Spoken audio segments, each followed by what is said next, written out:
బలపరచబడినదని కొందరు తెలుస్తున్నాం.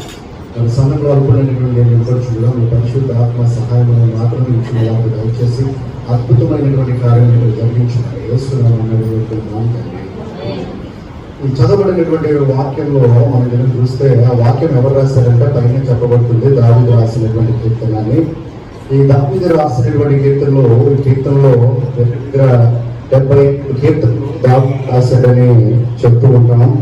ఈ 75 కీర్తనలో ఇదొక కీర్తన, దావీదు రాసినటువంటి కీర్తన. ఈ కీర్తనలో మొదటి వచ్చిన అంటారు కదా, యెహోవా నీ గుడారంలో అతిథిగా ఉండదగిన వాడెవడు, నీ పరిశుద్ధ పర్వతం మీద నివసింపదగిన వాడెవడు.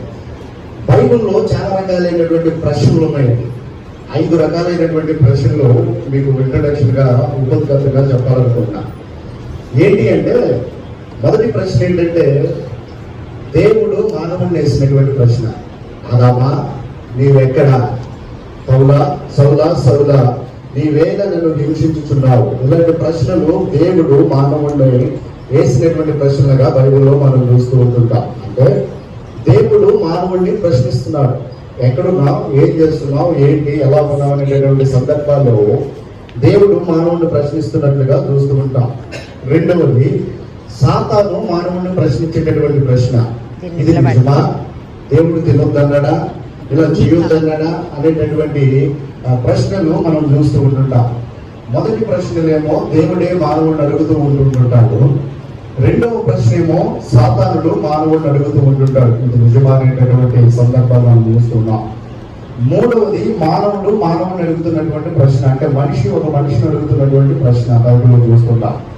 ఎలీషా దగ్గర పనిచేస్తున్నటువంటి గేహాషి అనేటువంటి ఒక వ్యక్తి ఉంటాడు. ఆ వ్యక్తి నైమాను వచ్చినప్పుడు నైమాన్తో పాటు వెళుతూ ఆయన కావాల్సినటువంటి ద్రవ్యాన్ని, బంగారాన్ని సంపాదించుకుని తీసుకొచ్చుకుంటూ ఉంటుంటాడు. అప్పుడు ఎలీషా గారు అడుగుతుంటారు, గేహాజీ ఎక్కడున్నారు, ఎక్కడికి వెళ్ళారు అంటే ఆయన అంటాడు కదా, నీ దాసుడు అయినటువంటి నేను ఎక్కడికి వెళ్ళలేదా, ఇక్కడే ఉన్నాను అంటుంటాడు. అంటే మూడో రకమైనటువంటి ప్రశ్న బైబిల్లో మనిషిని అడిగేటటువంటి ప్రశ్నగా మనం చూస్తూ ఉంటాం. నాలుగో రకమైనటువంటి ప్రశ్న ఏంటంటే దెయ్యము దేవుడు అడుగుతున్నటువంటి ప్రశ్న. నజరేయుడైన యేసు మాతో నీకు ఏ పని అనేటటువంటి నిజానికి పని ఆడతోనే దేవుడికి వచ్చింది. యేసుక్రీస్తు లోకానికి రావడానికి గల కారణం ఏంటంటే వాటిని చూడడానికే ఆయన ఈ లోకానికి వచ్చేటటువంటి విషయాన్ని మనందరూ కూడా గుర్తుంచుకోవాలి. నాలుగవ ప్రశ్న, దెయ్యము దేవుణ్ణి అడుగుతున్నటువంటి ప్రశ్న. నజరేయుడైన యేసు మాతో నీకు ఏమి పని అనేటటువంటి ప్రశ్న సాతాను దేవుణ్ణి అడుగుతున్నటువంటి ప్రశ్నగా మనం చూస్తూ ఉంటున్నాం. ఇక చివరిది ఈ రోజు మనం చదివినటువంటి వాక్యము 5వ ప్రశ్న. ఎలాంటి ప్రశ్న అంటే మానవుడు దేవుణ్ణి అడుగుతున్నటువంటి ప్రశ్న. ప్రశ్నగా మనం చూస్తున్నాం. ఈ 5 రకాలైనటువంటి ప్రశ్నలు బైబిల్లో కనబడుతూ ఉంటుంటాయి. మనం గమనించినట్లయితే మొదటి ప్రశ్న దేవుడు మానవుడిని అడుగుతున్నటువంటి ప్రశ్న. రెండవది, సాతాను మానవుడిని అడుగుతున్నటువంటి ప్రశ్న. మూడవది, మనిషిని అడుగుతున్నటువంటి ప్రశ్న. నాలుగవది, సాతాను దేవుణ్ణి అడుగుతున్నటువంటి ప్రశ్న. చివరిగా 5వది, మనిషి దేవుణ్ణి అడుగుతున్నటువంటి ప్రశ్న. ఇక్కడ కూర్చున్న వాళ్ళు ఎప్పుడైనా దేవునికి ప్రశ్న ఇచ్చారా? దేవుడికి ఎప్పుడైనా క్వశ్చన్ వేసారా? వేయలేదా? వేసారా? అందరూ వేసారు. మీకు అర్థమయ్యే రీతిలో చేస్తే అప్పుడు ఎత్తుతారు, నేను వేసానండి.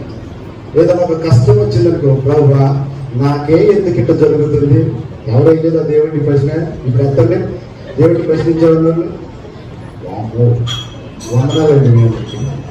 చాలా గొప్పలు పోలే. మీరు అయిపోతే సాధారణ చాలాసార్లు ప్రశ్నించుంటారు. ఎందుకంటే ప్రతి ఒక్కరి జీవితంలో ఇలాంటి ప్రశ్న నేనేసా, చాలాసార్లు వేసాను. నా మొదటి ప్రశ్న ఇంటర్మీడియట్ ఇంగ్లీష్ సెకండ్ ఇయర్ తప్పినప్పుడు వేసాను, ప్రభువా ఎందుకు తప్పా, నేను సేవకులతో ఉంటున్నా, సండే స్కూల్కి వెళ్తున్నా, గుడికి వెళ్తున్నా, చక్కగా ప్రార్థన ఎక్కడికైనా డ్రమ్ము సందాకాలం తీసుకుని పోతున్నా, ఎక్కువగా రోడ్ల తిరిగి కూడా ఎక్కువ నేను గుడిలోనే గడిపే, నేను తప్పడం ఏంటి, అందరూ తప్పిపోయి అందరూ పాస్ అయితే చదవలోడు కూడా పాస్ అయ్యాడు, నేను తప్పడం ఏంటని నా మొదటి ప్రశ్న ఇదే. నాకు వచ్చిన తర్వాత ఎందుకు తప్పా, ఎందుకు చేసి అసలు నువ్వు ఉంటే నేను ఇంక తప్పను కదా, నువ్వు నా మీద ప్రేమ చూపిస్తే నేను తప్పను కదా అని 3 నెలల గుడికి 5 గంటలకు దూరం అయిపోయాయి. అసలు ఇప్పుడు రావడం లేదు, సర్టిస్ లేదు, గుడి లేదు, ఏమి లేదు, దూరం అయిపోయి ఇదవుతుంటే ఆ టైంలోనే దేవుడు ఎక్కడో పంపించారు, అక్కడ పంపించేశాడు. ఇలా ప్రశ్నలు, అనేకమైనటువంటి ప్రశ్నలు మన జీవితంలో దేవుడు అడుగుతూ ఉంటున్నాం. ఇక్కడ ప్రశ్నించినటువంటి కూడా ఒక పేదోడో, బెచ్చగాడో, దరిద్రుడో, లేకపోతే లేనటువంటి వాడు కాదండి. ఒక దీన స్థితిలో నుండి, లేకపోతే గొర్రెలు కాసుకుంటున్నటువంటి స్థితిలో నుండి మహారాజుగా ఉన్నటువంటి స్థానంలోకి రాబడినటువంటి రాజు స్థితిలో ఉన్నటువంటి దావీదు ప్రశ్నిస్తున్నాడు. ఏమని ప్రశ్నిస్తున్నాడంటే, అయ్యా యెహోవా నీ గుడారంలో అతిథిగా నివసింపదగిన వాడెవడు, ఉండదగిన వాడెవడు? నీ గుడారంలో అతిథిగా ఉండదగిన వాడెవడు? రాజు తెలుసుకుంటే దెబ్బలకు కొదువు అన్నట్లుగా రాజు సరంగి వేసినటువంటి ఇళ్లలో ఉంటున్నాడు. రాజు అంటే చక్కగా మంచి డెకరేట్ చేసి సీలింగ్ చేసి ఏసీలు పెట్టినటువంటి గదిలో ఉంటుంటే ఆ విధమైనటువంటి స్థితిలో ఉన్నాను. దావీదుకి అలా ఉండడం ఇష్టం లేదు, కానీ దేవుని మందిరంలో గడపడం ఇష్టమని అనేక సందర్భాల్లో బైబిల్ గ్రంథాల కీర్తనలో మనం చూస్తుంటాం. నీ మందిర ఆవరణంలో నేను గడపాలని, లేదా నీ గుమ్మం దగ్గర నేను కావలి ఉండాలని, కావలి వాడు నేను ఎక్కువ జాబ్ కోసం ఏ విధంగా కనిపెడుతూ ఉన్నాడో, నీ మందిరం కోసం, నీ యొక్క సహాయం కోసం నేనేమో ఆ విధంగా కనిపెడుచున్నానని దేవుని యొక్క మందిరం గురించి అనేకమైనటువంటి పదాలు దావీదు ఉపయోగించినట్లుగా మనం చూస్తున్నాం. అయితే నేను అనుకుంటాను, దావీదు పడుకొని ఉన్నప్పుడు ఇంట్లో ఈ ఆలోచన ఉంటుందేమో, అయ్యా ఇలాంటి ప్యాలెస్ లో నన్ను తీసుకొచ్చా కదా, వర్షం వస్తే ఏదో చెట్టు కింద ఉండి అనుకుంటే గేదెలో గొర్రెలో దాచుకునేటటువంటి నన్ను ఇప్పుడు ఎవరు అక్కడ చిటికేస్తే సిద్ధం ప్రాణులను వచ్చేటటువంటి 100 మంది వచ్చేటటువంటి స్థితిలో ఉంచావు. అయితే నాకు ఇవన్నీ కాదు, కానీ మీరు పాడైపోయినటువంటి మందిరం పాడైపోయేట్టుగా శిరం వేసినటువంటి ఇళ్లలో నివసించడం ఇది తగునన్నట్లుగా నేను ఈ విధమైనటువంటి ఇది కోరుకోవట్లేదు. కానీ ఈ లోకంలో యాత్రలో నాకు 2 విషయాలు ఉన్నాయి. ఒకటి ఏంటంటే, నీ గుడారంలో అతిథిగా ఉండదగిన వాడు ఎవడో చెబితే నేను అలా చేయడానికి సిద్ధపడుతుంటాను, నీ గుడారంలోకి రావడానికి ఇష్టపడుతుంటాను అంటాడు. రెండోదిగా అంటాడు కదా దావీదు, మోరియా పర్వతము మీద ఆయన నిర్మించగలిసినటువంటి మందిరం కట్టడం ప్రారంభం చేసినట్టు దేవుడు అంటాడు కదా, అయ్యా దావీదు నువ్వు కాదులే కానీ నీ కొడుకు సొలొమోను చేత నేను కట్టిస్తాను, మందిరం కట్టిస్తాను అని చెప్పేసి ఏ మోరియా పర్వతం మీద అయితే వాగ్దానం చేశాడో దేవుడు, ఆ మోరియా పర్వతాన్ని కూడా పరిశుద్ధ స్థలము, పరిశుద్ధ మందిరముగా పిలువబడుతున్నట్లుగా మనం చూస్తున్నాం. ఇక్కడ మనకు ఒక డౌట్ రావచ్చండి. ఇక్కడేమో నీ గుడారంలో అతిథిగా ఉండదగిన వాడు ఎవడు అంటాడు, గుడారం అంటున్నాడు. రెండేమో మోరియా పర్వతం మీద పరిశుద్ధ మందిరం అంటున్నాడు. మందిరం గుడారం ఒకటేనంటే ఒకటే.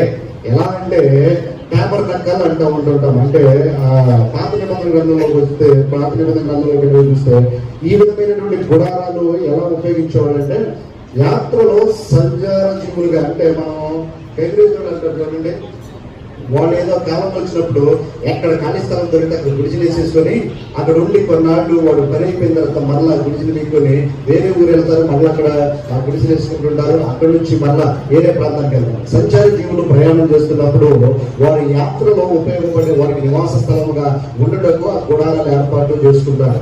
అబ్రహాం గురించి కూడా చూస్తే అబ్రహాము బహు ధనవంతుడే అయినప్పటికీ కూడా ఎలాంటి ప్యాలెస్ లో ఉన్నాడంటే గుడారాలలో నివసించినట్లుగా చూస్తూ ఉంటుంటాం మనం. ఈ గుడారం అనగా దేవుడు ప్రత్యక్షమైనటువంటి స్థలము, దేవుడు ప్రత్యక్షపడేటటువంటి స్థలము, దేవుడు నివసించేటటువంటి స్థలము. అందుకే దావీదు గారు కూడా ఇశ్రాయేలు సైన్యముతో మందసమును తీసుకొని ఊరేగింపుగా ఉత్సాహంతో వస్తున్నప్పుడు మందసమును ఎక్కడ పెడతాడంటే దావీదు ఏర్పాటు చేయబడినటువంటి గుడారపు మధ్యలో ఆ మందసమును పెడుతుంటాడు. గుడారాల్లో ఏముంటదంటే దేవుని యొక్క ప్రసన్నత ఉంటుంది, దేవుని యొక్క ప్రత్యక్షత ఉంటుంది అనేటటువంటి విషయాన్ని మనం జ్ఞాపకం చేస్తూ ఉన్నాం. గుడారము దేవుని యొక్క పరిశుద్ధ ఆలయమునకును మందిరమునకును అక్కడ సూచనగా గుర్తుగా ఉన్నట్లుగా మనం చూస్తూ ఉంటుంటాం. ఇక్కడ దావీదుకు వచ్చినటువంటి మొదటి ప్రశ్న ఏంటంటే, నీ గుడారంలో అతిథిగా ఉండదగిన వాడెవడు అంటే గెస్ట్ గా. మనకు అతిథులు వస్తుంటారు, మన భాషలో మనకు అర్థమయ్యే చెప్పాలంటే చుట్టాలు మన ఇంటికి వచ్చినప్పుడు మనం ఏం చేస్తూ ఉంటామంటే, వచ్చే చుట్టాలను బట్టే మన ఇంట్లో పరిస్థితులు కూడా మారిపోతాయండి. ఎవరన్నా ఏదో మామూలుగా నార్మల్ మనం బాగా దగ్గర స్వతంత్రంగా ఉండేవాళ్ళు లేని వాళ్ళు అనుకోండి, అరే ఆయన అంటున్నాడు కానీ ఏదో ఫుడ్ తీసుకెళ్ళు అంటుంటా, ఎందుకో తెలిసే వాళ్ళ స్థితిని బట్టి. అదే మనం కొంచెం రిచ్ కంటే ధనికంగా ఉన్నవారు, లేకపోతే ఉన్నత స్థితిలో ఉన్నవారు, మనకి ఏదో కొంచెం పరిచయమైన వాళ్ళు వస్తున్నారు అనుకోండి మన ఇంటికి, గుడ్డు కాదు కదా ఏంటి గుడ్డు పెట్టినటువంటి అమ్మాయిని తీసుకొచ్చేసి గోరంటేసి ఇంట్లో కూడా ఎలా సంప్రదించాలో తెలిసిన పరిస్థితులు మార్చేస్తూ ఉంటాం, చక్కగా సిద్ధపరుస్తూ ఉంటాం. ఎందుకంటే వచ్చేటటువంటి అతిథిని బట్టే మనం ఉన్నటువంటి స్థితులు మారుస్తూ ఉంటాం, మార్చబడుతూ ఉంటుంటాయి. ఇక్కడ అతిథిగా దేవుని గుడారంలోనే మనము అతిథిగా ఉండాలి అనుకుంటున్నాడు దావీదు. అయ్యా నీ గుడారం అంటే నీ మందిరంలో, నీ పరలోకంలో, గుడారము పరలోకానికి సాదృశ్యం ఉంటుంది. ఈ గుడారము ఈ లోక యాత్రకు, మన జీవిత యాత్రకు సాదృశ్యం ఉంటుంది. అప్పుడు చెబుతున్నాడు, నీ మందిర ఆవరణంలో లేదా నీ మందిరంలో, నీ గుడారంలో అతిథిగా, అంటే నేను ఒక చుట్టం లాగా నీకు ఉండాలి అంటే ఏం చేయాలి అని అడుగుతూ ఉన్నాడు. నిజంగా అతిథిగా ఉన్నప్పుడు మనం చేయాల్సినటువంటి పనులు ఏంటంటే 3 విషయాలు చాలా జాగ్రత్తగా ఎవరింటికి వెళ్ళినప్పుడు చేస్తూ ఉంటుంటాం. అతిథిగా ఉండడానికి దావీదు అడుగుతుంటే మన 2వ లైన్లో అతిథిగా ఉండాలంటే లక్షణాలు చెబుతున్నాడు. 2వ వచనం అంటాడు కదా, యథార్థమైన ప్రవర్తన కలిగి నీతిని అనుసరించు నిజము పలుకువాడే. యథార్థమైనటువంటి ప్రవర్తన కలిగిన వాడు చుట్టంగా నీ ఇంట్లో ఉంటాడయ్యా. నీతిని అనుసరించేవాడు నీ ఇంట్లో చుట్టంగా ఉంటాడయ్యా. లేకపోతే నిజము పలికేవాడు నీ ఇంట్లో చుట్టంగా ఉంటాడయ్యా. ఇలా ఆ విషయాలు చెబుతూ దేవుడు దావీదుకు బయలుపరుస్తూ చెబుతున్నటువంటి విషయాలు మనం జ్ఞాపకం చేసుకుంటూ గమనిస్తూ ఉంటుంటాం. దావీదు అడుగుతున్నటువంటి విషయాలు చుట్టంగా ఉండాలంటే ఏం చేయాలంటే, మనం కూడా ఎవరింటికి చుట్టాలకు వెళ్ళినప్పుడు ఏం చేస్తామంటే, మనం వెళ్ళినటువంటి ఇంటి అయిన రెండండి ఇల్లు చూతిరిగారని పిలిస్తే తప్ప మనం వెళ్ళిపోయి గడప బెడ్రూమ్ ఎక్కడ ఉంది, బాత్రూమ్ ఎక్కడ ఉంది, దీర్ఘ తగ్గాలు ఎక్కడ ఉంది చూస్తామా? చూడము. స్వతంత్రంగా వెళ్ళలేము. చుట్టాలుగా వెళ్ళినటువంటి వాడు ఎక్కడ కూర్చోవాలంటే అక్కడ కూర్చోవాలి. ఆ కుర్చీలో కూర్చోండి అంటే కూర్చోవాలి, ఆ సోఫాలో కూర్చోండి కూర్చోవాలి. రెండింటి రూమ్స్ తిరిగాలి అంటే వెళ్ళాలి. అంటే పిలిచినటువంటి వాడు, ఆ గృహ నిర్వాధికారి, గృహ యజమానుడు నిన్ను పిలిచి చూపిస్తే తప్ప నువ్వు ఆయనతో పాటు ఆయనను దాటి వెళ్ళలేవు అనేటటువంటి విషయాన్ని జ్ఞాపకం చేసుకోవాలా. అంటే ఆయనను దాటి మనం వెళ్ళకూడదు. ఆ గృహ నిర్వాధికారి లేదా గృహ యజమానిని దాటి మనం ఎంత మాత్రం కూడా ముందుకు వేయకూడదు. ఆయన పిలిస్తే తప్ప ఆయన హద్దుల్లోనే, ఆయన లిమిట్స్ లోనే మనం ఉంటుంటాం. 2వది, మనం ఇంటికి వెళ్ళినప్పుడు, చుట్టాలుగా అతిథిగా ఇంటికి వెళ్ళినప్పుడు ఎలా పడితే అలా వాగకూడదు. అలా వాగేవాళ్ళు ఏమంటో తెలుసా? లూజు తంగా వీళ్ళది, అలాగే మాట్లాడతారులే, అవన్నీ పట్టించుకోవద్దు. అలా మాట్లాడుతున్నాం అనుకోండి, ఇంకొకసారి నిన్ను పిలవడానికి కానీ నువ్వు వస్తానన్నా కానీ వద్దని చెప్పేస్తుంటారు. ఎందుకు తెలుసా? వచ్చిన దాని సోదరుడు అవుతూ ఉంటుంటాడు, అలా పోతూ ఉండదు. అలాగే వాగులకి అనవసరంగా మన సమయం వేస్ట్ చేసుకొని బీపీలు తెచ్చుకొని కోపడుతుంది తప్ప 2వది ఏం లేదు. కాబట్టి నేను లేదని చెప్పేసి అయ్యా మేము ఈ రోజు ఇంట్లో ఉన్న పూలు వెళ్ళిపోతుంటారు. ఎందుకు తెలుసు? ఎలా పడితే అలాగా వాగుతూ ఉన్నాం అనుకోండి, లూచుతంగా అంటుంటాం. అంటే ఏ విధంగా ఒక క్రమం లేకుండా, ఒక పద్ధతి లేకుండా, ఒక ప్రవర్తన లేకుండా ఎలా పడితే అలా మాట్లాడుతున్నప్పుడు అతిథిగా, అంటే చుట్టాలుగా మనల్ని ఆహ్వానించడానికి, మనల్ని స్వీకరించడానికి, మనల్ని వారు ఆహ్వానించడానికి ఇష్టం చూపేవాడు. 3వది, ఆ చుట్టాలకు వెళ్ళినటువంటి వారు ఏం చేస్తూ ఉంటుంటారంటే, వారు ఇస్తే తప్ప మనము తీసుకో. కొన్నిసార్లు ఆకలిగా ఉన్నా మా మనసు లోపల ఏం చేస్తామంటే, ఆ పర్లేదు నేను ఇప్పుడే భోజనం చేసి వచ్చాడంట. మొన్న ఒక పని మీద వేరే ఊరు వెళ్ళాము మేము. వేరే ఊరు వెళ్తే టైం 3 అయిపోయింది. 3 అయిపోతే భోజనం చేయలేదు. ఎక్కడ ఏదో కొంచెం తిన్నాము, భోజనం చేయలేదు. మమ్మల్ని పిలిచినటువంటి ఒక ఆయన ఏమో మీకోసం భోజనం సిద్ధపరచాలండి రండి అన్నాడు. మేమందరం అక్కడికి వెళ్ళాము. మేము వెళ్ళిన తర్వాత నిజంగానే భోజనం సిద్ధపరచాము అనుకుంటున్నాను నేను. కానీ ఈ లోపల వాళ్ళ ఆవిడ మంచి ఇస్తూ వచ్చాను కదా, అరే మీరు వస్తున్నారని తెలిస్తే అన్నం ఉండేదాన్ని అండి. ఈయనేమో మమ్మల్ని చూసాను సైకిల్ అంటున్నాడు. ఎందుకని మాతో ఏమన్నాడు, మీరు భోజనం ఏర్పాటు చేశారు, మా ఇంటికి రండి, తప్పకుండా అన్నం తిని వెళ్ళాలి, మీరు భోజనం టైం అయిపోయింది, చాలా అయిపోయింది, లేదు తప్పకుండా మీరు భోజనం చేసి వెళ్ళాల్సిందే రండి అన్నాడు. మేమందరం అక్కడికి వెళ్ళాము. వెళ్ళిన తర్వాత వాళ్ళ ఆవిడేమో మంచినీళ్ళు ఇస్తా, అయ్యో మీరు వస్తున్నారని తెలిస్తే భోజనం సిద్ధపట్టు చేసేదాన్ని కదండి. అంటే మాకు అర్థమైపోయింది, ఈ అమ్మగారికి చెప్పలేదు, అమ్మగారికి ఏ వండలేదు, అందుకే ఏ మసాలా వాసన రావట్లేదు, కాబట్టి ఈ రోజు కూడా ఉపవాస ప్రార్థనే అనుకుంటూ ఉన్నా. అంటే అతిథిగా పిలిచినటువంటి వారు పెట్టే వరకు కూడా మనం స్వతంత్రంగా ఏమి కూడా తీసుకోలేము, తినలేము. ఈ 3 విషయాలు అతిథిగా జరిగేటటువంటి విషయాలు. ఇంకా బిబ్లికల్ అంటే బైబిల్ పరంగా లేకపోతే దైవికమైనటువంటి అంశాల్లోకి కనుక మనం వస్తే, దేవుని గుడారం అంటే పరలోకంలో ప్రవేశించాలంటే, దేవుని గుడారం మందిరంలో మనం అతిథిగా, ఒక గెస్ట్ గా దేవుడు మనల్ని ట్రీట్ చేయాలంటే, మనల్ని చూడాలంటే అర్హత నీకుందా అని ప్రశ్నించుకుంటే, అర్హత ఎప్పుడు కలిగి ఉంటావో తెలుసండి? యథార్థమైనటువంటి ప్రవర్తన కలిగి, నీతిని అనుసరించి, నిజము కలుగునప్పుడు దేవునికి మనం అతిథులమంట. దేవునామ స్తోత్రం కలుగునంట. దేవునికి మనం చుట్టాలమంట. ఎంత ప్రభు శ్రేష్టంగా చూస్తాడో తెలుసండి? ఎంతో బహుగా ఆశీర్వదిస్తాడో తెలుసా? ఏ విధమైనటువంటి ఆతిథ్యం ఇస్తాడో తెలుసండి. దేవుడు ఏ విధంగా మనల్ని కాపాడి రక్షిస్తూ ఉంటాడో తెలుసా? దేవుని యొక్క కార్యంలో మనం ఉన్నప్పుడు, దేవుని మందిరంలో ప్రవేశించినప్పుడు యథార్థత అనేది మన జీవితంలో ఉండాలని దేవుని యొక్క వాక్యము చదువుతున్నారు. ఈ రోజు అనేకమైనటువంటి కుటుంబాల్లో, సంఘాల్లో, జీవితంలో ఈ యథార్థత లేకే దేవుని గుడారంలో ప్రవేశించిన వాటి ఉంచండి, కానీ వాళ్ళలో వాళ్ళే ఉండలేకపోతున్నారు. కారణం ఏంటి తెలిసే? న్యాయం లేకపోతే యథార్థత లేకుండా, నమ్మకత్వం లేకుండా ఒకరి ఒకరు గొడవలు పెట్టుకుని అనేకమైనటువంటి కుటుంబాలు భార్యాభర్తలు విడిపోయినటువంటి స్థితిలో ఉన్నాయి. అనేకమైన చూసుకుంటున్నారు.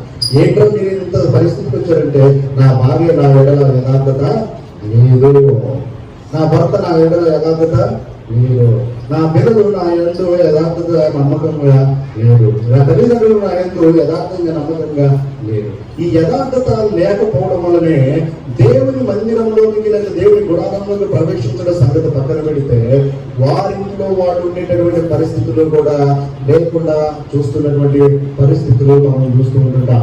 ఈ యథార్థత అనేది, హానెస్ట్ అనేది, నమ్మకం అనేది ప్రతి ఒక్కరి జీవితంలో ఉండాలి.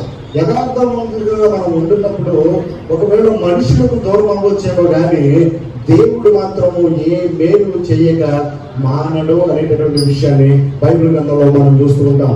అందుకని బైబిల్ గ్రంథంలో అంటాడు కదా, యథార్థవంతులకు కలిగేటటువంటి విషయాల గురించి చెబుతూ, ఒకవేళ మనుషుల దృష్టిలో మనము ఏమి చేయకపోయినా పర్లేదేమో కానీ దేవుని ఎదురుగా మనం యథార్థంగా ఉన్నప్పుడు, ఆయనకు కృతజ్ఞతాస్తుతులు చెల్లించినప్పుడు దేవుని యొక్క కృపను బట్టి మనకి ఏం చేస్తూ ఉంటాడంటే, కీర్తనలు 84:11 అంటాడు కదా, దేవుడైన యెహోవా, కీర్తనలు 84:11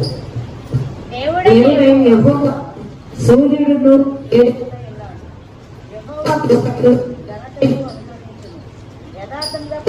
వారికి ఆయన ఏ మేలు చేయక మానడు. యథార్థముగా ప్రవర్తించు వారికి దేవుడు ఏ మేలు కూడా చేయక మానడు. దేవునామ స్తోత్రం కలుగుగాక. ఒకవేళ మనుషులకు దూరం అయిపోవచ్చు, ఒకవేళ మనుషులకు మనము కట్ అయిపోవచ్చు, వారు మనల్ని ప్రేమించకపోవచ్చు, మనల్ని దూరం పెట్టవచ్చు, మనల్ని పలకరించకపోవచ్చు, మనల్ని నిందించి అవమానపరచొచ్చేమో కానీ యథార్థంగా ప్రవర్తించినప్పుడు అంటారు దేవుడు అంటాడు కదా, ఏ మేలు కూడా చేయక మానడు. మనుషులు చేసే మేలు ఎంతండి? కొంచెం లిమిట్ లో ఉంటుంది. దేవుడు చేసేటటువంటి మేలు ఏంటో తెలుసా? ఆకాశమే హద్దు అంట. దేవుడు నమస్కృతం అంతగా ఆశీర్వదిస్తాడంటాడు దేవుడు. కానీ యథార్థత ఏంటిలో ఉండాలంటే, కీర్తనలో 5వ అధ్యాయం 9వ వచనం అంటాడు కదా, వారి నోట యథార్థత లేదు, అంతరంగము నాశనకరమైన గుంట, వారి కంఠము తెరిచిన సమాధి, వారి నాలుకతో ఇచ్చకములాడుదురు. వారి నోట ఏం లేదంటే, ఒకసారి నిద్రపోతున్నారు చేద్దాం, వారి నోట ఏం లేదంట. హల్లెలూయా. కొన్ని వెలుగు చెప్పండి హల్లెలూయా. వారి నోట యథార్థత లేదంట. వారి నోట్లో ఏం లేదంటే యథార్థత లేదు, నిజం పలికేటటువంటి లేదు. బైబిల్లో మానవుని అవయవాల గురించి ఎక్కువగా చెప్పబడింది. ఏ అవయవం గురించి తెలుసండి? బైబిల్లో ఎక్కువగా మానవుల్లో ఉన్నటువంటి అవయవాల గురించి ఏ అవయవం గురించి చెప్పబడింది తెలుసా? ఏ అవయవం గురించి? మొదటగా హృదయం గురించి చెప్పబడింది. మొట్టమొదటిగా ఎక్కువగా సార్లు బైబిల్లో మానవ అవయవాల గురించి, హృదయం గురించి చెప్పబడింది. 2వ స్థానంలో నోరు గురించి చెప్పబడింది. ఈ నోరు వచ్చినప్పుడు పెదవులు వస్తాయి, నాలుగు వస్తుంది, నోరు వస్తుంది. ఇలా నోరు గురించి 2వ స్థానంలో ఎక్కువగా చెప్పబడినటువంటి మాట. ఒక విధంగా చెప్పాలంటే, నాలుక రిమోట్ కంట్రోల్ లాంటిదంట. ఈ నాలుగు కనుక అదుపులో ఉంటే, కంట్రోల్లో ఉంటే, టోటల్ బాడీ సిస్టమ్ అంతా కూడా కంట్రోల్లో ఉంటుంది అనేటటువంటి విషయము బైబిల్ గ్రంథంలో కూడా చెప్పబడింది. ఈ నోరు మానవుని అవయవాల్లో 2వదిగా ఎక్కువ చెప్పబడింది. ఈ నోటి గురించి లేదా కథలు నాలుగు గురించి చెప్పబడింది. ఎందుకు చెప్పబడింది అంటే, అతి డేంజరస్ అయినటువంటి అవయవం ఏదంటే మాట్లాడేటటువంటి ఈ కథలు నాలుగేనంట. వీటికి ఏదైతే అది మాట్లాడుతూ ఉంటారంట, ఎలా అయితే అలా మాట్లాడుతూ ఉంటుంటారంట. అందుకని ఒక కొటేషన్ కూడా ఉంటుంది, కత్తి పోటు కన్నా కూడా మనం మాట్లాడేటటువంటి మాట ఎక్కువగా బాధిస్తుందంట, ఎక్కువగా బాధ పెడుతుందంట. అందుకే చాలా సార్లు మనం అంటారు, ఎదురుగా వచ్చిన ఒక దెబ్బ కొట్టినా నేను బాధపడేవాడిని కాదు, కానీ నా వెనకాల దుష్ప్రచారం చేస్తున్నాను చూడండి, అందుకు నాకు చాలా బాధ అనిపిస్తుంది. నోట ఏమి లేదంటే యథార్థత లేదు, నమ్మకము లేదు, లేకపోతే విశ్వాసము కనపరచట్లేదు. మేలు పొంది మేలు అనుభవించి ఏం చేస్తూ ఉన్నారంటే నోట యథార్థత లేకుండా ఇలా పడితే అలా మాట్లాడుతూ ఉన్నప్పుడు దేవుడు అంటాడు కదా, నీ నోటిలో కనుక, నీ పెదవుల్లో కనుక, నీ నాలుక కనుక యథార్థంగా మాట్లాడకపోతే దేవుని మందిరములో నువ్వు అతిథిగా ఉండడము ఎంత మాత్రం కూడా అరుగుడము అరుగురాలము కాదు అనేటటువంటి విషయాన్ని దేవుడు ఈ ఉదయకాల సమయంలో మనకు జ్ఞాపకం చేస్తున్నాడు. రెండవదిగా యథార్థత దేవుడు ఉండాలి అని చెప్పి మనం కనుక చూస్తే, మనం దావీదు ఈ విషయాన్ని 4 గురించి లేదా నోటి గురించి ఒక మాట మాట్లాడుతుంటాడు కదా. కీర్తనలో 39వ కీర్తన 1వ వచనం అంటాడు, కీర్తనలో 39:1 అంటాడు, నా నాలుకతో పాపము చేయకుండానట్లు నా నాలుకతో పాపము చేయకుండానట్లు నా మార్గములను జాగ్రత్తగా చూసుకున్నాను. నా మార్గములను జాగ్రత్తగా చూసుకుంటున్నాను. భక్తిహీనులు నా ఎదుట ఉన్నప్పుడు నా నోటికి చిత్తము ఉంచుకొని అనుకుంటుంది. నా నోటికి చిత్తము ఉంచుకుంటున్నాను. ఈ మాట ఎవరు చెబుతున్నారండి? ఎవరు చెబుతున్నారంటే 75 కీర్తనలు రాసినటువంటి దావీదు అంటున్నటువంటి మాట. ఏమంటున్నాడంటే, నా నాలుకకు నేను చిత్తము పెట్టుకుంటా. భక్తి గిరిలో ఉన్నప్పుడు నా నోటికి నేను చిత్తం పెట్టుకుంటా. నా నాలుకతో నేను పాపము చేసుకున్నట్లు, అంటే నేను ఏ మాట పడితే మాట్లాడకుండా, ఎవరి మీద నిందేయకుండా, ఎవరి గురించి దుష్ప్రచారం చేయకుండా, నోటికి ఏదో ఇష్టం కాకుండా, ఆయనకి 100 నెలలు అడిగారంట. తర్వాత ఆడ ఈడ అని చెప్పేసి ఈ సందర్భాలు ఎంతో మంది దగ్గర నుంచి ఎన్నో విషయాలు మనం వింటాం. అనేకమైన ఏమి లేదంటే నోటికి యథార్థత లేదు, నాలుకకు ఇచ్చకములాడేటటువంటి నాలుక అంట. అంటే ఏది వస్తుంది మాట్లాడుతూ అనేకమైనటువంటి నిందిస్తూ అవమానం చేసేటటువంటి స్థితిలో ఉంటే ఎలా ఉంటావు? దేవుని యొక్క గృహంలో అతిథిగా, దేవుని మందిరంలో ఎలా కనపడతావు? దేవుని యొక్క తేజ మహిమ నీ మీద ఎలా ఉంటుంది? నీ ప్రవర్తన ఎలా ఉంటుంది? నువ్వు దేవుని ఎందుకు భయభక్తులు ఎలా కలిగి ఉంటావు అనేటువంటి విషయాన్ని జ్ఞాపకం చేసుకోవాల్సిందిగా మనం ఇక్కడ చూస్తున్నాం. రెండోది, యథార్థత దేనికి ఉండాలంటే అదే కీర్తనలో 7వ అధ్యాయం 10వ వచనం అంటాడు కదా. కీర్తనలో 7వ అధ్యాయం 7వ కీర్తన 10వ వచనం అంటాడు, దుష్టుల చెడుతనకు మాన్పుము, నీతి గల వారిని స్థిరపరచుము, యథార్థ హృదయాలను రక్షించు దేవుడే నా కేడమును మోయువాడై ఉన్నాడు. యథార్థ హృదయము, మొదటిగా యథార్థ నోరు ఉండాలా, నాలుక ఇచ్చమలాడకూడదు. రెండవది యథార్థంగా ఉండటం అంటే దేవుడు యొక్క వాక్యము చదువుతున్నటువంటి రీతిగా నా హృదయములకు యథార్థత నేర్పుము. యథార్థ హృదయములను దేవుడు రక్షించేటటువంటి వాడు.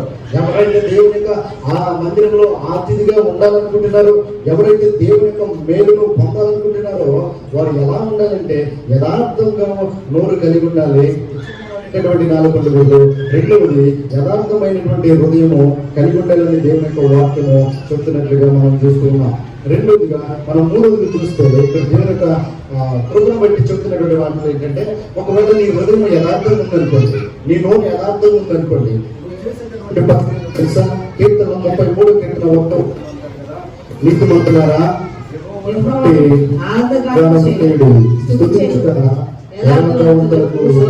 శోభస్కరము.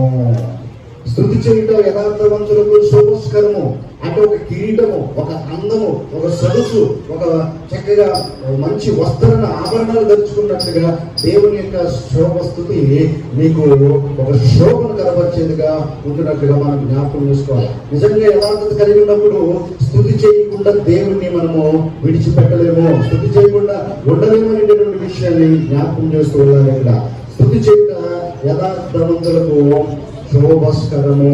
రెండోది, నువ్వు స్తుతి చేసినప్పుడు యథార్థ హృదయం కలిగి ఉన్నప్పుడు నువ్వు చేయాల్సింది ఏంటంటే, కీర్తనలో 111వ కీర్తన 1వ వచనం అంటాడు, కీర్తనలో 111వ కీర్తన 1వ వచనం అంటాడు, యెహోవాను స్తుతించుట యథార్థవంతుల సభలోను సమాజంలోను పూర్ణ హృదయముతో నేను యెహోవాకు కృతజ్ఞతాస్తుతులు చెల్లించెదను. నేను యెహోవాకు కృతజ్ఞతాస్తుతులు చెల్లించెదను. నువ్వు యథార్థత ఉన్నప్పుడు దేవుని స్తుతించడం ఉండలేదంట. నువ్వు యథార్థంగా ఉన్నప్పుడు దేవుడు నీకు మేలు చేయకుండా ఉండలేదంట. నువ్వు యథార్థంగా ఉన్నప్పుడు అంట మూడోది అంటున్నాడు కదా, దేవునికి కృతజ్ఞత స్తుతులు చెల్లించవలసి ఉన్నది. దేవుని యొక్క వాక్యం చదువుతున్నాం. యథార్థంగా ఉన్నప్పుడు దేవుని యొక్క కృతజ్ఞత స్తుతులు చెల్లించాలి. నీ యథార్థత దేవులో కనపరుస్తున్నావు తెలిసే దేవుడు కనపరుస్తున్నాము, దేవుడు కనపరుస్తున్నాం. చాలాసార్లు మనం అనుకుంటుంటా నా యథార్థత నాకు తెలుసు, నా నీతి నాకు తెలుసు, నా భక్తి నాకు తెలుసు, వాళ్ళని నమ్మించేదేంటి, వాళ్ళని కనపరిచేదేంటి, నేనేంటో నాకు తెలుసు అనుకుంటూ సమర్థించుకుంటున్నాను. కానీ ఒకవేళ నిజంగా మనుషులకు తెలియాల్సిన అవసరం లేదు. కానీ దేవుడికి నీ యథార్థత కనుక కనపరచబడినట్లు, దేవుడికి కనుక నీ యథార్థత కనపడినట్లు దేవుడు నీకు మేలు చేస్తాడనే విషయాన్ని జ్ఞాపకం చేసుకోవాలి. ఇక్కడ యథార్థ హృదయంలో స్తోత్రాలు చెల్లించినప్పుడు, స్తుతులు చెల్లించినప్పుడు, కృతజ్ఞత స్తుతులు చెల్లించినప్పుడు దేవుడు చేసేటటువంటి మేలు అనే సందర్భం వచ్చినప్పుడు ఒక ఉదాహరణ ఇవ్వడానికి నేను ఇష్టపడుతున్నా. మంచి కాపీ మేస్త్రి ఒక ఆయన ఉన్నాడంట. చాలా కట్టడలో అనేకమైనటువంటి సంవత్సరాల నుంచి ఒక బిల్డర్ దగ్గర పనిచేస్తున్నాడంట. బిల్డర్ అంటే ఏంటంటే కాంట్రాక్ట్ తీసుకొని గృహాలు నిర్మిస్తుంటారు, పని చేపిస్తుంటారు. ఒక 10 మంది 20 మంది మేస్త్రులు పెట్టుకొని కట్టిస్తూ ఉంటుంటారు. ఆ బిల్డర్ కింద ఈ కాపీ మేస్త్రి పనిచేస్తూ ఉన్నాడంట. చేస్తున్నప్పుడు ఈ కాపీ మేస్త్రి ఒక రోజు నా బిల్డర్ దగ్గరికి వెళ్ళి అడిగాడంట, అయ్యా నేను ఇప్పటి వరకు చాలా సంవత్సరాల నుంచి నీ కింద నమ్మకంగా యథార్థంగా పనిచేశాను, ఇక నేను చేయలేకపోతున్నాను, నాకు కొంచెం బ్యాకే నడుము నొప్పి వస్తుంది, వెనక నడుము నొప్పి ఉంది, నేను చేయలేకపోతున్నాను పని, కాబట్టి నేను ఇక నుంచి నీ దగ్గరికి పనికి రావడానికి నాకు ఇష్టం లేదు, అంటే నాకు పరిస్థితులు అనుకూలంగా లేదు, నేను మానేస్తున్నాను, కాబట్టి నీకు యథార్థంగా నమ్మకంగా పనిచేశాను కాబట్టి చెప్పేదామని వచ్చాను, కాబట్టి నేను వేరే మేస్త్రిని చూస్తాయా, అనేకమైనటువంటి కట్టలు కట్టే ఉంటే ఈ బిల్డర్ అన్నాడంట, ఈ యజమానుడు అన్నాడంట, సరే అలాగే నీకు ఆరోగ్యం రాలేదన్నారు కాబట్టి చివరిగా ఒక పని చేసి మానేది, కానీ అనుకోకుండా ఒక కాంట్రాక్ట్ ఒప్పుకున్న ఒక చిన్న విల్ల, అంటే ఒక చిన్న గృహము నిర్మించాలి, అది నీ చేతులతో నువ్వు కట్టేసి వెళ్ళిపో అన్నాడు. ఆ ఇల్లు కట్టేసిన తర్వాత నువ్వు మానేది, కానీ ఈ ఒక్క ఇల్లు కట్టేసి ఎందుకంటే ఈ కాపీ చేస్తే అయిష్టంగా, అంటే ఇష్టం లేకుండానే ఆ ఇల్లును ఎలా పడితే అలా నిర్మించేశాడంట. అంటే ఒక పద్ధతి లేకుండా, ఒక క్రమం లేకుండా, లేకపోతే ఆ కోపంతో నన్ను వదలలేదు ఈ బిల్డర్ అనేటువంటి ఉద్దేశంతో ఎలా పడితే అలాగా చిత్రబోధనంగా, ఒక పద్ధతి లేకుండా, ఒక చూడడానికి మంచి లుక్ లేకుండా కట్టేసి ఆ బిల్డర్ వచ్చేసాడంట. ఏమని నువ్వు ఇచ్చినటువంటి ఇల్లు నిర్మాణం అయిపోయింది, ఇది కూడా మొత్తం కూడా అయిపోయింది, తాళాలు ఇవ్వండి, తలుపులు కూడా పెట్టేసాను, ఇరుస్తున్న పని అయిపోయింది, రేపు నుంచి నేను రావట్లేదు అన్నాడంటే కాపీ మేస్త్రి. అప్పుడు ఈ వ్యక్తి వెళ్తుంటే కాపీ మేస్త్రి పిలిచాడంట, బాబు కుటుంబరావు ఒకసారి అని చెప్పేసి పిలిచి అన్నాడంట, ఇదిగో ఈ గృహము నువ్వు నా కోసం ఎన్నో సంవత్సరాలు ఏదో పనిచేసావు నమ్మకంగా యథార్థంగా, నీ చేతులతో నువ్వు కట్టినటువంటి గృహమే నీకు బహుమతికి ఇవ్వాలనుకున్నాను, ఈ తాళాలు నీదే, ఈ గృహం నీదే అన్నాడంట. అని ఆ తాళాలు ఇచ్చినప్పుడు వీడు లోపలికి వెళ్ళి తలుపు తీసుకున్నప్పుడు ఎత్తుకొట్టుకుంటున్నాడంటే అనేకమైన చక్క కట్టేశాను, నేను కట్టుకోవాల్సి వచ్చినప్పుడు ఇది నాకని తెలియదు, ఇంకెంత బాగా కట్టుకున్నాను, నాకని తెలియదు కాబట్టి కోపంతో చంద్రబాబు కట్టబడితే ఒక పద్ధతి లేకుండా, ఒక క్రమం లేకుండా, ఒక చూస్తానికి ఒక లుక్ లేకుండా, ఒక మంచిగా ఉపయోగకరంగా లేకుండా కట్టేశాను. అంటే నేను ఏదైతే మనసుతో చేశానో, లేకపోతే ఏదైతే నేను చెల్లించానో అది తిరిగి మళ్ళీ ఏమైంది, నాకు రెట్లు వచ్చేసింది, నాకు తిరిగి వచ్చేసింది. ఈరోజు నేను కృతజ్ఞత స్థితిలో కూడా అంతే. దేవుని యొక్క వాక్యం చెబుతున్నాడు కదా, ప్రతి విషయంలో యథార్థతగా ఉంటాం, కానీ కృతజ్ఞత స్థితులు చెల్లించగలిగిన విషయంలో కూడా యథార్థతగా ఉండాలి. నువ్వు ఏది అర్పిస్తున్నావో, ఏ కానుకిస్తున్నావో, ఏ దశమభాగం ఇస్తున్నావో, ఏ పరిచయం చేస్తున్నావో, ఏ ప్రార్థన చేస్తున్నావో, లేకపోతే ఎలా చేస్తున్నావో అదే నీకు మరలా తిరిగి రిటర్న్ అవుతుందనే విషయాన్ని జ్ఞాపకం చేసుకోవాలి. ఈ యజమానుడు మంచి ఈవినింగ్ దయచేస్తున్నాడు. పరలోకమైనటువంటి తండ్రి కూడా నీ కోసం నా కోసం ఎక్కడ సిద్ధపరుస్తానన్నాడు తెలుసా? పరలోకము బంగారంతో వేసినటువంటి వీధిలో నీకు నాకు ఒక గృహము నిర్మించి, నీకు నాకు ఒక స్థలమును సిద్ధపరిచి, శ్రేష్టమైనదిగా, అతిథిగా, అంటే చుట్టాలుగా మన దేవుడు అక్కడ పెట్టాలనుకుంటుంటే మనమేమో ఈ కాపీ మేస్త్రిలాగే అప్పటి వరకు నమ్మకంగా యథార్థంగా ఉంటుంటాం. బాప్తిసం తీసుకున్న కొత్తలో అస్సలు 5 నుంచి భక్తుల్లాగా ఉండిపోతాం, చాలా పర్ఫెక్ట్ ఉండిపోతాం. కానీ క్రమేపీ వస్తుండగా 2-3 బల్లారాధన పాల్గొన్న తర్వాత సీనియర్కి వచ్చేస్తుంది. సీనియర్కి వచ్చిన తర్వాత కాలేజీలో జూనియర్లు ఏ విధంగా ర్యాగింగ్ చేస్తామో ఇక మొదలవుతుంది అనమాట. మనలో సాధారణ మనం చేయడం మొదలవుతుంది, మనం సాధారణ మిగిలిపోవడం మొదలవుతుంది. ఇక ఇదంతా కూడా యథావిధి మామూలుగానే. దేవుడు మనకు మేలు చేయ ఉద్దేశించున్నాడు. ఉన్నతమైనటువంటి స్థానంలో దేవుడు నిన్ను నన్ను నిలబెట్టాలనుకుంటున్నాడు. కానీ ఈ రోజు నువ్వు పిలిచే విధానం ఏదైనా నీ అవసరతలు, అక్రతలు దేవుడు ఎరిగినటువంటి దేవుడు కనుక, నీ ప్రతి ఈవి దేవుడికి తెలుసు కనుక, నీ ప్రతి అవసరత, నీ ప్రతి బలహీనత, నీ యథార్థత, నీ నీతి, నువ్వు మాట్లాడేటటువంటి మాట దేవుడికి తెలుసు. కాబట్టి మనుషులకు భయపడవాలని కాదు, కానీ దేవుడు చూస్తున్నాడనే విషయాన్ని నువ్వు అక్కడ మొదట్లో తలంచి ఆపదగా లోబడి ఉండాలనే విషయాన్ని జ్ఞాపకం చేసుకోవాలి. ఒకవేళ అనుకుంటా ఎవరు లేరు కదా, నా బెస్ట్ ఫ్రెండ్కే కదా నేను చెప్పింది, లేకపోతే ఎవరు లేరు కదా నేను నమ్మినటువంటి నా పక్కన ఉంటే కదా నేను చెప్పింది అనుకుంటావేమో. కానీ నీతో బాగున్నప్పుడు అందరూ బాగానే ఉంటారు. ఏదన్నా కనుక తేడా వచ్చిందనుకో వందనాలండి అనేవాళ్ళు అప్పుడు నుంచి వస్తుంది పనికి మారిందంటే మొదలు పెడతారు కదా, చెడుకు ప్రభావం చేసేస్తారు, చాలా దుష్ప్రచారం చేస్తూ వస్తుంటారు. అప్పుడు దాకేమో అయ్యా బాబు అనేవాళ్ళు ఆట ఈడ ఎదవని మైకులో నేను చెప్పకూడదు, స్టేజ్ మీద నేను మాట్లాడకుండా మాట మనకంటూ ఉన్న ఒక లాంగ్వేజ్ ఉంది కదా, ఇక ఆ భాషలన్నీ కూడా పుస్తకాలు చదువు కాకపోయినా కానీ ఈ భాషలో మాత్రం PhD డాక్టరేట్ చేసేస్తామన్నమాట. ఎంత గొప్పగా చేసేస్తామంటే అబ్బో ఆ మాట అర్థాలు ఆ మాటలన్నీ కూడా బహుగా వచ్చేస్తుంటాయి, ఎంత ఇదిగా మాట్లాడుతుంటావు. కానీ దేవుడు అంటున్నాడు కదా, నువ్వు ఏదైతే చెల్లిస్తావో అది తిరిగి మరలా నీకు అవ్వబడుతుంది. నువ్వు ఏదైతే చెల్లిస్తావో నీకు అది తిరిగి మరలా. ఒక లాజిక్ చెప్పిన మా జీవితంలో నేను ప్రతి ఆదివారం అనుభవించేది, గుళ్ళోకి వస్తాయి. ఇట్లా గుళ్ళోకి వచ్చిన తర్వాత నేను చందా వేసేది కొంతమంది చూస్తారు, కొంతమంది చూడరు. చాలాసార్లు అనుకుంటారు ఈ గుళ్ళో వచ్చి చందా కూడా వేయడానికి కూర్చోండి కలిసి ఏదో ఒక సమయంలో నేను చేయాల్సినటువంటి చందా నేను వేసేసి వెళ్ళిపోతా.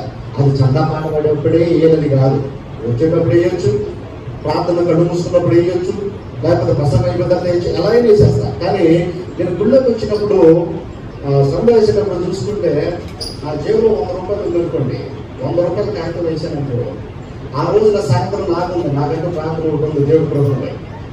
ఈ రోజున ఉదయంలో నేను ఇక్కడ ఈ గుళ్ళో 100 రూపాయలు సందేశానుకోండి, నాకు సాయంత్రం 10 రూపాయలు వస్తాయి.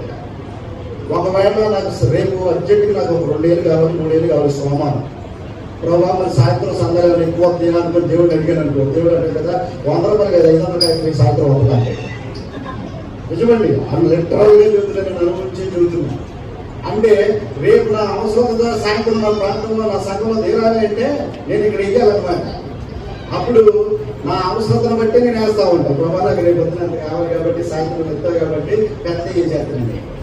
ప్రకటేసినట్టు నేను వేసిన రోజు తప్పకుండా దేవుడు అక్కడ ఒకవేళ లేక లేకపోతే చిన్న లేక చెప్పేసి ఎత్తికి 20 రూపాయలు 10 రూపాయలు వేసాను అనుకోండి, నిజంగా 100 200 అవుతాయి అన్నమాట.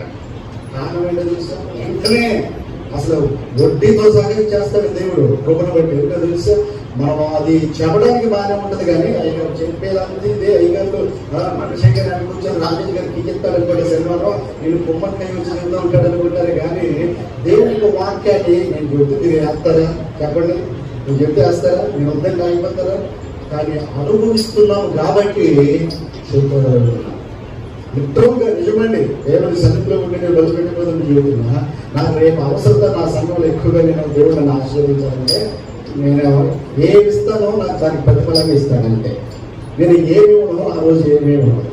కానీ ప్రియమైనటువంటి దేవుని పెట్టారు యథార్థ హృదయము దేవునికి శోభస్కరమని, దేవుడు ఏ మేలు చేయక మారడనే విషయాన్ని జ్ఞాపకం చేసుకున్నప్పుడు మనం ఏది అడుగుతామో ఏది తడతామో నీ అవసరత భద్రతలో దేవుడికి తెలుసు, దేవుడు తెలుసుకుంటాడు. ఒక ఉదాహరణ చెప్పి నేను ముగిస్తాను.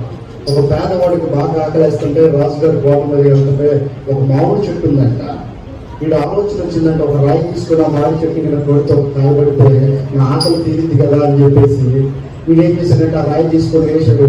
ఒక మామిడి పండు పడింది, గబగబా పరిగెత్తి ఆ మామిడి పండు తీసుకొని తింటున్నాడు. ఈ లోపల బట్టలు అందరూ వచ్చారు, చుట్టూ కొట్టేసారు. అరే నేను రాజుగారు పిలుస్తున్నారు పదా అన్నాడు. అయ్యా నేను ఒక్క మామిడికాయ కొట్టింది, అది కూడా ఆకలి తిన్నానంటే నువ్వు మామిడి చెట్టుకి రాయేసి మామిడికాయలు కొట్టినది కాదు, కానీ ఆ కోట పక్కన రాజుగారు ఉన్నాడు, నువ్వు వేసి రాయి రాజుగారు తలక తగిలింది పట్టుగా రమ్మన్నాడు కదా అన్నాడు. వీడిని తీసుకొస్తే వీడు భయపడిపోతున్నాడు, వెళ్ళిపోతున్నాడు. రాజు అంట ఏం చేస్తున్నాడు తెలుసండి, అడుగుతున్నాడు రే రాజుని, అందులో ఇక్కడ ఉన్నాను, అది కూడా గమనించుకుంటే ఇంత ధైర్యం అంటే నువ్వు రాయేసి కొడతావురా నాకంటే. వీడు అన్నాడంట, క్షమించు మహారాజా, నిజంగా మీరు ఆ గోడ పక్కన ఉన్నారనేటువంటి విషయం నాకు తెలీదు, మీరు అక్కడ ఉన్నారని. ఈ రాయి మీకు తగులుద్దని కూడా తెలీదు, ఈ రాయిని మీరు కొట్టాలనే ఉద్దేశం కూడా నాకు తెలియదు. నాకున్నటువంటి అవసరతను బట్టి, నా అగ్రతను బట్టి, నా ఆకలిని బట్టి, ఆకలి తీర్చుకోవడానికి నేను ఆ చెట్టు వేసాను, ఆ మామిడి చెట్టుకి ఆ కాయకి దగ్గర ఒక కాయ పడింది, ఆ కాయ తిన్నాను అన్నాడు. అప్పుడు ఈ రాజు అన్నాడంటే, నువ్వు ఒక రాయి ఆ చెట్టుకి వేసుకుంటే మామిడి చెట్టుకి మామిడికాయ వచ్చింది, ఆ చెట్టును కొట్టడం ద్వారా ఆ మామిడికాయని ఆకలి ఎంతసేపు తెచ్చగలిగింది అంటే వీడు అన్నాడంట, ఒక మామిడికాయ తింటే కనీసము 3 గంటలు నా ఆకలి ఆగుతుంది అన్నాడు. అప్పుడు ఈ రాజు అన్నాడంట, చప్పనబద్దలు రెడీగా ఉన్నాడు, ఇప్పుడు కాదు. రాజు అన్నాడంట, ఒక రాయి వేసుకుని తినే ఆ మామిడికాయ నీకు 3 గంటల ఆహారం ఇస్తే నాకు రాయి వేసుకుంటావు కదా, మరి నేనంతా ఎన్ని గంటలు ఈ ఆహారం తెచ్చాను అని చెప్పేసి వాడిని తీసుకెళ్లి మందిరంలో పనిచ్చి జీవితాంతం వాడు తిన్నంత ఆహారాన్ని భుజించడం చేశాడు. ఈ రోజు నేను ఎంత అవసరత ఎలా ఉంటుందో తెలుసా? రాజుకు దెబ్బ తగిలింది, రాజును కొట్టకూడదు, అయినను రాజు ఏం చేశాడు తెలుసండి, పగదించుకోకుండా ప్రేమ కనబరిచాడు. మనం కూడా అంతే, మనం ఇంకను అన్యాయస్తులమై ఉండగా న్యాయాధిపతి అయినటువంటి దేవుడు మన ఎడల న్యాయముగా తీర్పు తీరుస్తున్నాడు. దేవుని స్తోత్రం. మనం అన్యాయస్తులమే, మన పాపకులమే, మనం దుర్మార్గులమే, మనం నిందతో ఉన్నటువంటి వాళ్ళమే. అయితే దేవుడిని మనం బాధపరిచినను దేవుడు మాత్రం మనకు శ్రేష్టమైనటువంటి వివరణ చేశాడు. కాబట్టి ప్రియమైనటువంటి దేవుడు 3 విషయాలు మనం జ్ఞాపకం చేస్తున్నాం. దేవుని మందిరంలో అతిథిగా ఉండాలంటే యథార్థమైనటువంటి ప్రవర్తన కలిగి ఉండాలి. ఈ రోజు ఇది కరువు అయిపోతుంది, యథార్థత ఉండట్లేదు, ప్రవర్తన సరిగ్గా ఉండట్లేదు. లేకపోతే నిజం పలికేటటువంటి వాళ్ళు ఎక్కడో అంతరించిపోతున్నటువంటి డైనోసార్ లాగా దొరుకుతున్నారు. అక్కడ ఒక మాట నిజం చెబుతున్న కూడా తెలియనటువంటి పరిస్థితుల్లో మనం మొన్న ఒక విషయం జరిగింది. మా ఇంట్లో మా 2 పిల్లలు కొట్టుకున్నారు. మా ఊళ్ళో అబ్బాయి ఏదో బూత్ మాట అన్నాడంట పిల్లలు. అదొచ్చి చెప్పేసి డాడీ వీడు భయంకరమైన బూత్ అన్నాడు అన్న. నేను అందరూ పిలిచి పంచాయతీ వింటాను కదా, ఎలా అన్నావంటే నేను అనలేదు డాడీ అని. ఏమైనా అన్నాడంటే అన్నాడు డాడీ అని. నేను ఎదురికి వెళ్ళి నేనేం చెప్పను, నిజం చెప్పండి, కొట్టడం తిరగడం, నిజం చెప్పండి అంటే నిజం డాడీ నీ మీద అన్నాడు అంటది. నిజం డాడీ నీ మీద అనలేదు అంటాడు. ఒరే ఇద్దరు నా మీద ఒట్టేసారు, అందంగా ఉండాలి అనలేదంగా ఉండాలి, ఇద్దరు ఎవరిలో ఒక నిజం ఒక అబద్ధం, ఇద్దరు నా మీద ఒట్టేసారు. నిజంగా ఇక నేను వాళ్ళకి అర్థమైనటువంటి రీతిలో చెప్పాలని చెప్పాను. ఏమని చెప్పానంటే, ఒరే మీ ఇద్దరు డాడీ మీద ఒట్టేశారు కదా, ప్రామిస్ డాడీ నేను అన్నాను అంటున్నారు, ప్రామిస్ డాడీ నేను అనలేదు అంటున్నారు కదా, కాబట్టి మీ ఇద్దరు నా మీద ఒట్టేశారు. ఇలా ఇప్పుడు బయటికి దిగాలంటే అసలు ఎంత అన్నాడు అనలేదు అన్నాడు, అసలు ఎవరు ఒప్పుకుంటారు ఇద్దరు దగ్గర. ఇక నేను ఒక అర్థమైనటువంటి రీతిలో చెప్పడానికి ఒక డ్రామా ప్లే చేసి ఏమనంటే, మీ ఇద్దరు ఎవరు నా మీద ఒట్టేశారు కదా, నిజంగా ఒకళ్ళు అన్నారు ఒకళ్ళు అనలేదు, ఏదో ఒకటి జరిగి ఉంటుంది, కానీ అబద్ధం చెప్పిన వాళ్ళు ఎవరో నిజం ఒప్పుకోండి. లేదంటే గాడి మీద ఒట్టేశారు, గాడి బండి వేసుకుని వెళ్ళినప్పుడు ఏదో యాక్సిడెంట్ అయిపోతుంది యూట్యూబ్ బట్టి, లేకపోతే డాడీకి ఏదైనా దెబ్బ తగ్గింది, లేకపోతే జీసస్ నన్ను కొడతాడు, మీరు పిల్లలు చేసిన పాపాలు నన్ను కొడతాడు దేవుడు, కాబట్టి నాకు ఏదో ఒక నష్టం వాటిల్లుతుంది, ప్రమాదం జరుగుతుంది అని చెప్పేసి అంటే, సరే డాడీ అనుకుంటే ఎంతో సీరియస్కి వెళ్ళిపోయారు. ఒకళ్ళేమో వెళ్ళి ఆడుకుంటున్నారు, ఒకళ్ళేమో తలుపు కట్టే నుంచొని అనుకుంటున్నారు. నాకు అర్థమైపోయింది. అర్థమైపోతే పాప ఏమో వెళ్ళి ఆడుకుంటుంది, వీడియో పెట్టి అనుకుంటున్నాడు. ఎలా ఏంట్రా అంటే అన్నారనుకో ఏంట్రా నాకు ఆపేస్తున్నాడు, అన్నాననుకో కాదు, నా మీద ఏదో జారిపడి ఏదో నష్టం వాటిల్తుంది, ప్రమాదం వాటిల్తుంది అన్నాను కాబట్టి నువ్వు సింపతి చూపించి జారి చూపించి నా మీద ఏదో నువ్వు నేను అయిపోయి అన్నాననుకో కాదు, నిజంగా అంటే చెప్పు, లేకపోతే నేను చెప్పు అన్నా. సరే కొట్టి వెళ్ళాడు. మళ్ళీ మొత్తం డోర్ కడిగింది అంటే, మరి అన్నా మరి ఎందుకన్నా తప్పు కదా అంటే తప్పేది అది. కానీ ఎప్పుడు కూడా అక్కడ ఒట్లేయకూడదు, చేయకూడదు, అర్థం చేయకూడదు. ఒకవేళ అన్నవా ఏదో కోపంలో చెప్పు, నేను అన్నానని అనకూడదు అలాంటి మాటలని చెప్పేసి సరే డాడీ ఎప్పుడు అన్నాను. అంటే కొన్నిసార్లు మనం ఎవరు మోసపుచ్చాలనుకుంటామంటే దేవుడిని మోసపుచ్చాలనుకుంటాం. మనం చేసినంతా చేస్తూనే ఉంటాం, మనుషులని సంఘాన్ని సేవకులని మనుషులు మోసం చేయాలనుకుంటాం, కానీ దేవుడిని మాత్రం ఎంత మోసం కూడా మోసం చేయాలి. యథార్థంలో ఉచ్చమంలో నాలుక యథార్థమైన నాలుక ఎవరికి ఉంటుందో వారు దేవుని మందిరంలో నిజం పొందుకు వాడు ప్రవర్తన మంచుకోవడం దేవుని మందిరం ఉంటారనే విషయాన్ని జ్ఞాపకం చేసుకోవాలి. అంటే కృప దేవుడు మనందరూ కూడా అనుగ్రహించుకుంటారు.